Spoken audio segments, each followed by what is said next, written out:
Key Moments. Welcome to Key Moments. This is gameplay breakdown of Paragon. I'm playing some Greystone once again in the offlane. I've been playing a lot of offlane lately. Got the Novaborn skin. I picked up at level 1 Assault the Gates specifically for this reason. I talked about it in my last Greystone video, but using Assault the Gates as an evasive maneuver to get out of the way of that energy lance if you happen to be faced off against a phase. Now, the reason I have this clip is, you see they're attacking this tier 1 tower. I'm actually going to hold this out. Our team is going to take their tower. There it goes down. They're tier 1 in our safe lane. They're off lane. And we're going to do a lane swap. So I'm going to end up playing over there. And that's where I'm making this gank from now, is our safe lane. And I'm going right for Crunch. He's hurt. Hits me with an uppercut. I jump right back in and finish the kill. And that's one of the things I've been trying to pick up more on.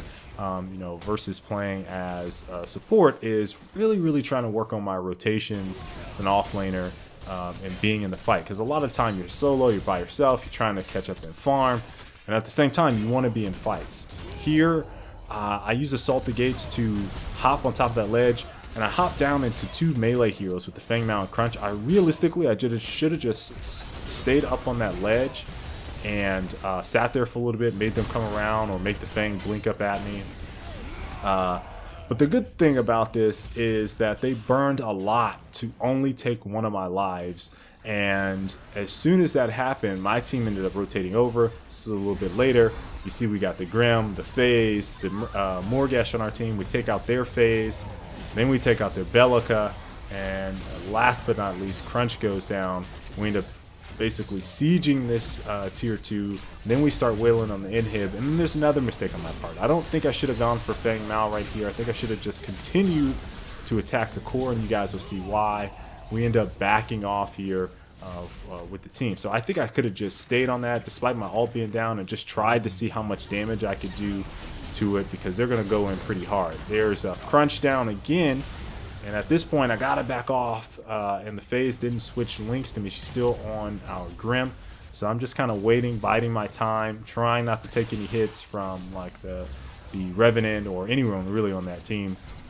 And I only got a couple more seconds until my ult's back up. As soon as my ult's back up, you guys see what I'm gonna go for. Went right at their Revenant, fighting in this mini wave. Now he's gonna burn my life, but he's gonna die to that Reforge, and that's what I was going for right there. Taking out their carry and targeted him in that fight.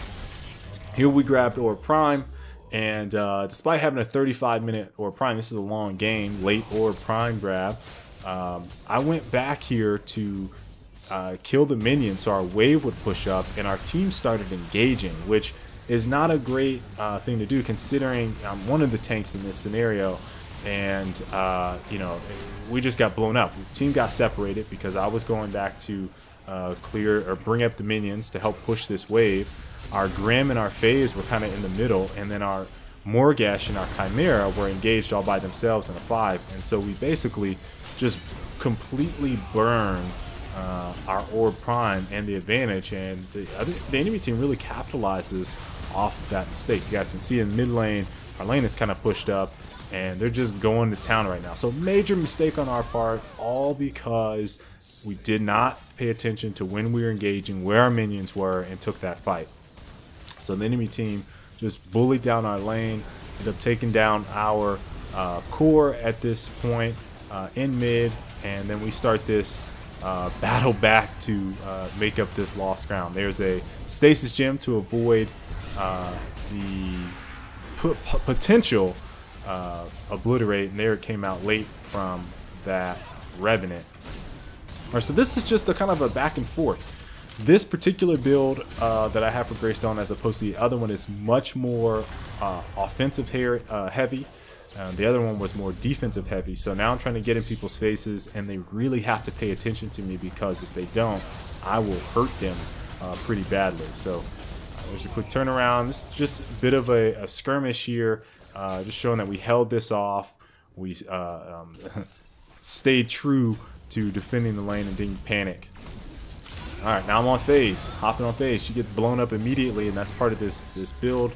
And then their Revenant goes down, and once again we take Orb Prime. This is 43 minutes in, so we're assaulting what will be the last big attack. You guys see I use Stasis Gem there, kind of mess with that crunch. He gets taken out by the Grim, and this is basically all she wrote. The Feng Mao blinks away.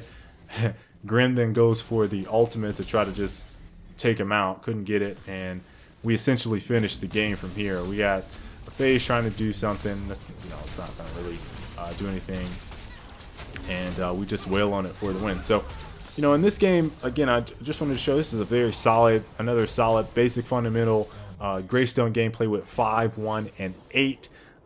This is a bit more offensive of a build, which allows me to really put some damage into the carry, really put some damage into the supports if they don't turn and deal with me. So hope you guys enjoyed this gameplay. If you did, please make sure to leave a like and subscribe so you guys don't miss any more of my Paragon gameplay breakdowns. And I'll see you guys next time. Stay frosty.